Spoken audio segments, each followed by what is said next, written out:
नमस्कार मित्रांनो, पुन्हा एकदा स्वागत आहे तुमचं या आपल्या व्हिडिओमध्ये. आणि आज मी एक तुमच्यासाठी महत्त्वाचा विषय घेऊन आलेलो आहे. तो विषय असा आहे की स्टॉक मार्केटमध्ये 10 मधले 8 लोक हे नुकसान का करतात. बघा, आत्ताच सेबीने किंवा जे रेग्युलेटर आहे स्टॉक मार्केटचं, security and board and exchange of India, त्याला आपण सेबी म्हणतो, security exchange board of India, SEBI. तर हे काय करते की एक ॲनालिसिस करते की काय करतायत लोक किंवा कुठला म्हणजे इन्व्हेस्टर प्रॉफिट करतो किंवा हे सगळं डेटा असतो त्यांच्याकडे. तर त्यांनी आत्ता एक डेटा डिक्लेअर केलेला आहे आणि त्याच्यात त्यांनी असं म्हटलेलं आहे की स्टॉक मार्केटमध्ये जर 10 लोक याच्यात ट्रेडिंग करत असतील तर 10 पैकी फक्त 2 लोक हे सक्सेस राहत आहेत किंवा 2 लोकांना एक प्रॉफिटेबिलिटी येते किंवा प्रॉफिटमध्ये राहत आहेत. बाकीचे 8 लोक हे जे आहेत ते नुकसान करतायत किंवा हे लॉसमध्ये म्हणजे बाहेर निघत आहेत. तर याचं काय कारण असू शकतं किंवा हे का होतं असं, तर याच्यावर थोडासा मी तुम्हाला काही गोष्टी याच्या सांगणार आहे. त्याच्या आधी तुम्हाला 2-3 गोष्टी परत वेगळ्या पण सांगणार आहे की जसं की स्टॉक मार्केटमध्ये सगळे पैसे कमवतात, सगळे पैसे अर्निंग करतात, फक्त जो इन्व्हेस्टर आहे किंवा फक्त जो ट्रेडर आहे तो सोडून. म्हणजे तुमचा स्टॉक ब्रोकर असेल तो पैसे कमवतो, तुमचा TV चॅनलवाला असेल तो पैसे कमवतो, तुमचा गव्हर्मेंट असेल गव्हर्मेंटसुद्धा पैसे कमवतं, तुमचे जेवढे एक्सचेंजेस आहेत NSE BSE हे पैसे कमवतात, तुमचे यूट्यूब चॅनलवाले पैसे कमवतात, फक्त इन्व्हेस्ट करणारे किंवा जे ट्रेड करणारे लोक आहेत हे सोडून. म्हणजे हे सगळे कोणावर डिपेंड असते तर ह्या ट्रेडिंग करणाऱ्यावरती किंवा जे ट्रेड करतात, घेतात विकतात, छोटेसे लोक असतात आणि ह्यांच्या वॉल्यूमवर किंवा ह्यांच्या ज्या ट्रेडिंगच्या क्वांटिटीवर यांचा प्रॉफिट ठरलेला असतो.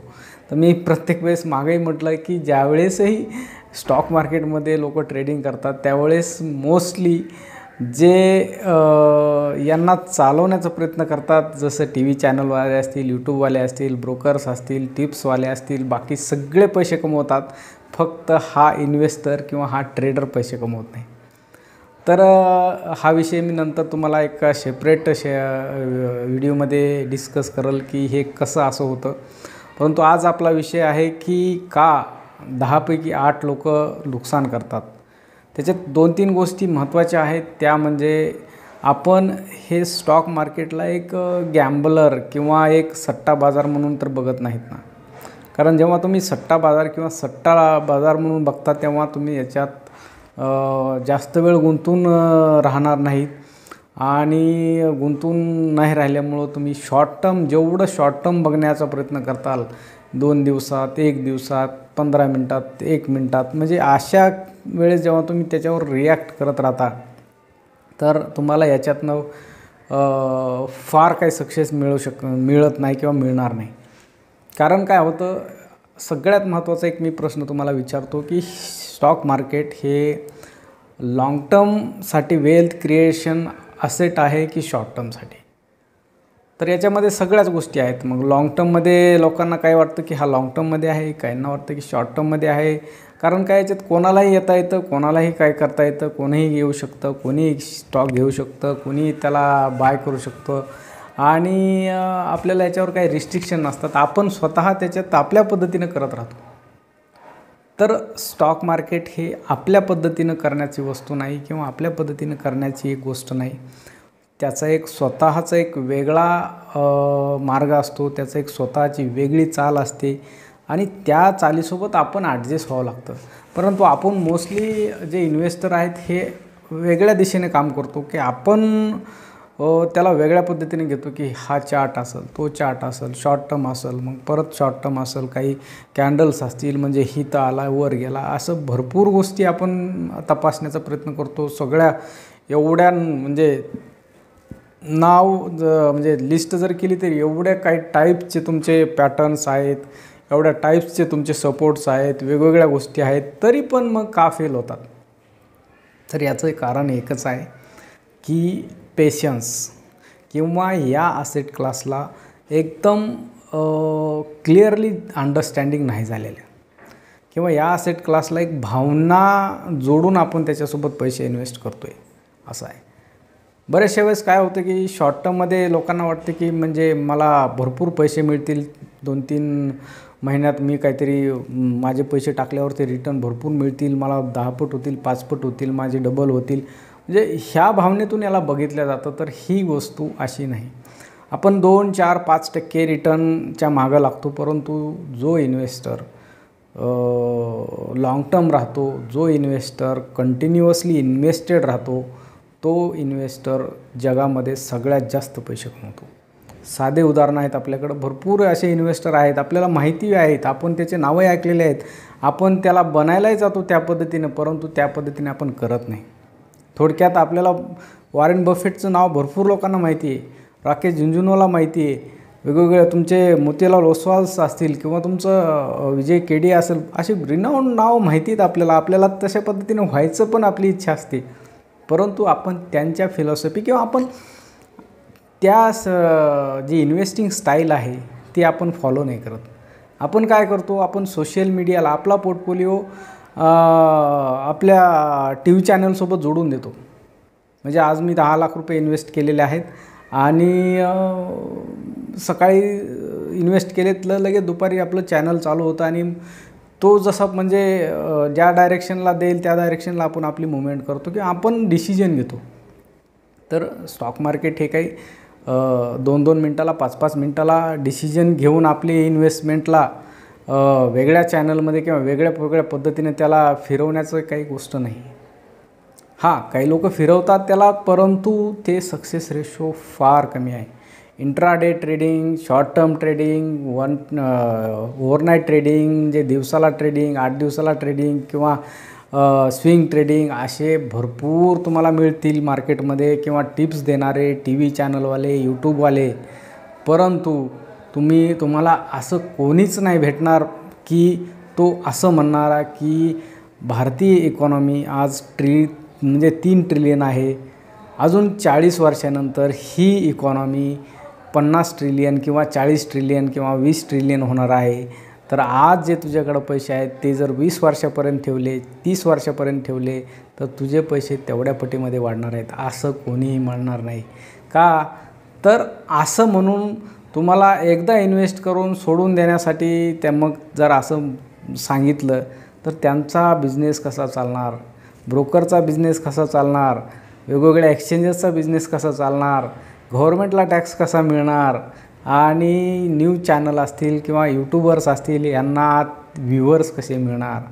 बघा, साध्या गोष्टी आहेत. मी फायनान्शियल रिलेटेड व्हिडिओ बनवतो, त्याच्यामध्ये जे काय एक्झॅक्ट किंवा ॲक्च्युअल फायनान्शियल पाहिजे, जे काय लिटरेट म्हणजे गोष्टी व्हायला पाहिजेत त्या माझ्या व्हिडिओमध्ये असतात. माझ्या व्हिडिओमध्ये कुठेही फार रिकमेंडेशन नसते की हा स्टॉक चांगला, तो स्टॉक चांगला किंवा हे घ्या ते घ्या. मी म्हणजे मोस्टली इन्व्हेस्टिंगवर भर असतो माझा, लाँग टर्म इन्व्हेस्टिंगवर. आणि मग या व्हिडिओला फार काही जास्त लोक बघत नाहीत. हा ठीक आहे, लाँग टर्ममध्ये तर सगळ्यालाच मिळतं, शॉर्ट टर्ममध्ये द्या काहीतरी, आज सांगा आजचं काय करायचं, आज माझे 5 लाख रुपये आहेत गुंतवलेले, आज मी काय करू, दुपारी काय करू, उद्या काय होईल, त्या 5 लाखाला काढू टाकू, कुठल्या ह्याच्यात कुठला शेअर वाढेल, असे ह्या गोष्टी जेव्हा तुम्ही असे व्हिडिओ मिळतात तेव्हा त्याला व्ह्यूज येतात. कारण काय, ह्याच्यात सगळ्यात महत्त्वाची गोष्ट अशी आहे की आपण याला एक चुकीच्या पद्धतीने घेतो. ते म्हणजे आपल्याला ह्या असेट क्लासला एक म्हणजे आपण काहीतरी तिथं जाऊन फार मोठं घेऊन परत येऊ अशा गोष्टीमध्ये आपण बघतो. तर ह्याला हे असेट क्लास तसं नाही आहे. हे असेट क्लास हळूहळू स्लोली तुम्ही जसं इन्व्हेस्टिंग करत राहाल, जसं लाँग टर्ममध्ये त्याच्यात म्हणजे इन्व्हेस्टेड राहाल, मार्केटच्या सायकल्स असतात, 4 वर्ष 3 वर्षानंतर मार्केट अप डाऊन होतं, याच्यात सगळ्या गोष्टी येतात. म्हणजे तुम्ही इन्व्हेस्टमेंट करून त्याला सोडून देणं हे म्हणजे फार म्हणजे 0.1% सुद्धा लोकांना शक्य नाही होत. का तर याच्यामध्ये जे बाहेरच्या गोष्टी आहेत, बाहेरच्या गोष्टी म्हणजे तुम्हाला ते भाग पाडल्या जातं की बघ तुझी इन्व्हेस्टमेंट कुठे गेली का. कारण आपण मे बी काही जण आपल्यापैकी लाँग टर्म इन्व्हेस्टिंगला म्हणजे तयारही असतात किंवा करण्याची सुरुवातीला इच्छाही असते आणि करतातही, परंतु जशी इन्व्हेस्टमेंट करतात तसंच आपल्याला कुठंतरी न्यूज येते किंवा आपल्याला कुठंतरी कोणीतरी आपल्याला वाचायला मिळतं, ऐकायला मिळतं, अरे बापरे फार मार्केट पडलेलं आहे, काहीतरी 3,00,000 करोडचा मार्केटमध्ये नुकसान झालेलं आहे.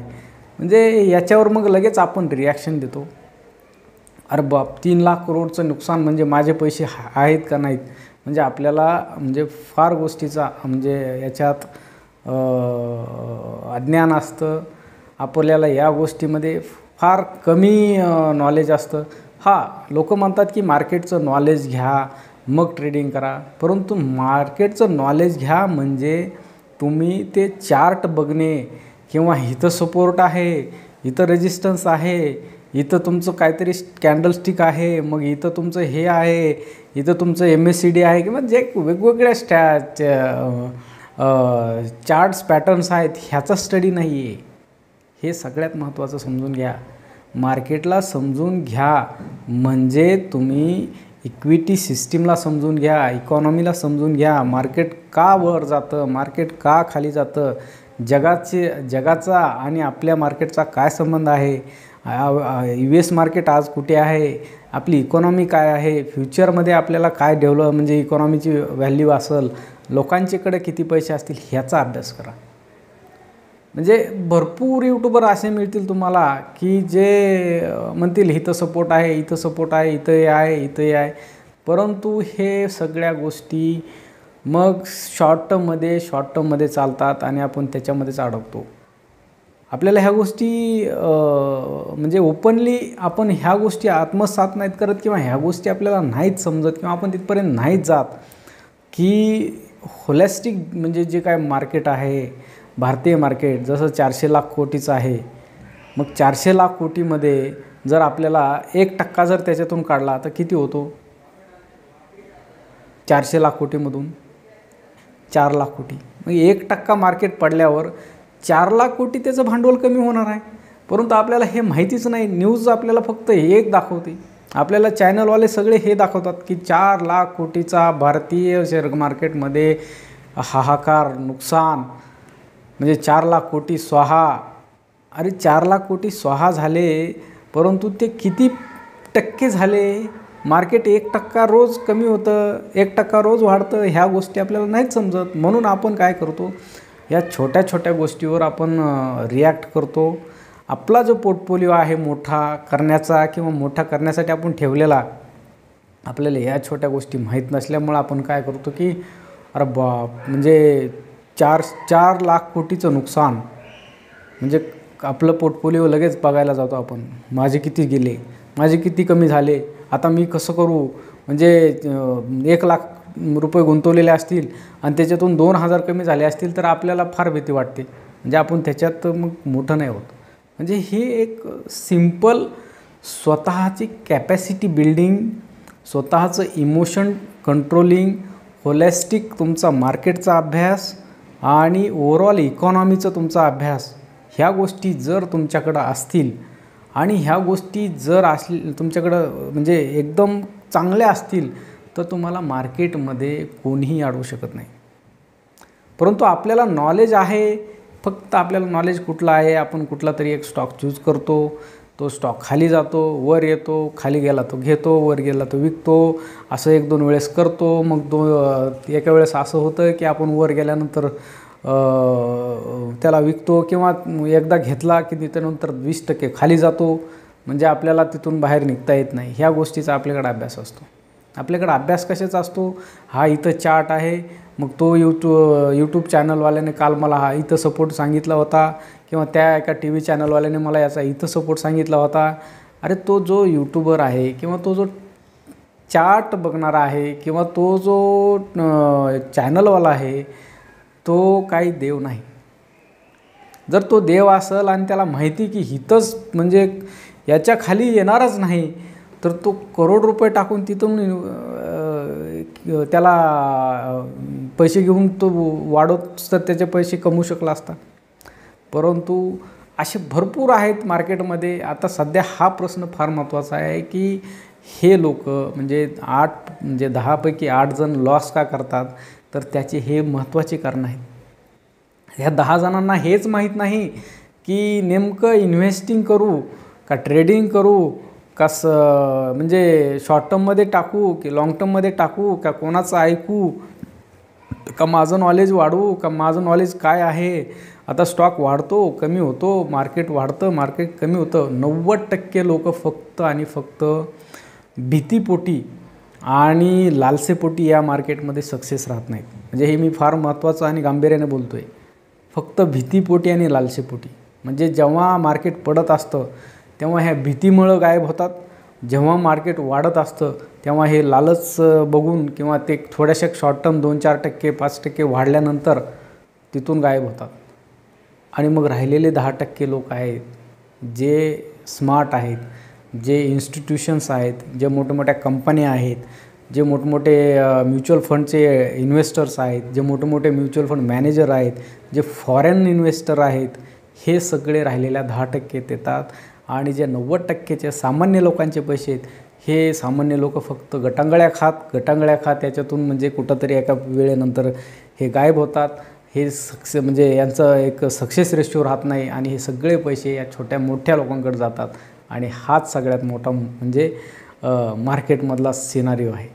आपल्यासारखे भरपूर लोक आहेत मार्केटमध्ये जे म्हणजे 5-10 लाख रुपये 2 लाख रुपये घेऊन म्हणजे येतात, त्याला खेळण्याचा प्रयत्न करतात, मार्केटमध्ये स्टेबल राहण्याचा प्रयत्न करतात. परंतु जेव्हा तुम्ही ह्याला ट्रेडिंग खेळत बसता तर याच्यात म्हणजे सगळ्यात जास्त पैसे तुमचे त्या लॉसपेक्षा बाकीच्या चार्जेसमध्ये भरपूर जातात. म्हणजे 1 लाख रुपये जर घेऊन आला तो खेळत बसला तर त्याचं कमीत कमी 1 वर्ष जर तो तसं करत बसला तर 20-25 हजार रुपये फक्त ब्रोकरेज जातं. 5-10 हजार रुपये त्याचं टॅक्सेसचे चार्जेस जातात. म्हणजे अशा गोष्टी होतात आणि नंतर त्याला लक्षात येतं की अरे हे तर नेमकं काय आहे. म्हणून एक गोष्ट नक्की लक्षात घ्या, आपण इन्व्हेस्टर आहात तर नक्कीच इन्व्हेस्ट करा, लाँग टर्म इन्व्हेस्ट करा. चांगल्या फंड मॅनेजर थ्रू इन्व्हेस्ट केलं तरी तुम्हाला काही अडचण नाही, म्युच्युअल फंडमध्ये इन्व्हेस्ट केलं तरी काही अडचण नाही. परंतु याच्यासाठी आपली जी फायनान्शियल रिस्क आणि आपण जे एक फायनान्शियली एज्युकेट किंवा लिटरेट होऊन इन्व्हेस्ट केली तर याचा तुम्हाला नक्कीच या ॲसेट क्लासचा किंवा या इन्व्हेस्टमेंटचा तुम्हाला म्हणजे भविष्यामध्ये किंवा फ्युचरमध्ये एवढा चांगला बेनिफिट होतो की तुम्हाला दुसरीकडनं पैसे अर्न करण्याची सुद्धा गरज पडत नाही. तर मित्रांनो, माझा उद्देश या व्हिडिओचा हाच आहे की आपले सामान्य लोक जे आहेत हे किंवा जे कॉमन पीपल्स आहेत, जे रिटेल इन्व्हेस्टर आहेत, यांनी कुठंतरी एक चांगलं जागं होऊन एक चांगलं नॉलेज घेऊन सक्सेस कसं वाढता येईल किंवा सक्सेस कसं होता येईल या ॲसेट क्लासमध्ये, याच्यासाठीच आहे की प्रत्येकाने चांगले इन्व्हेस्टर बनण्यासाठी स्वतःचं स्किल डेव्हलप करावं किंवा स्वतः एक लेवलनंतर याच्यामध्ये इन्व्हेस्टमेंट करावं आणि आपली जी इन्व्हेस्टमेंट जर्नी आहे एक चांगली करावी, हाच आहे. थँक्यू.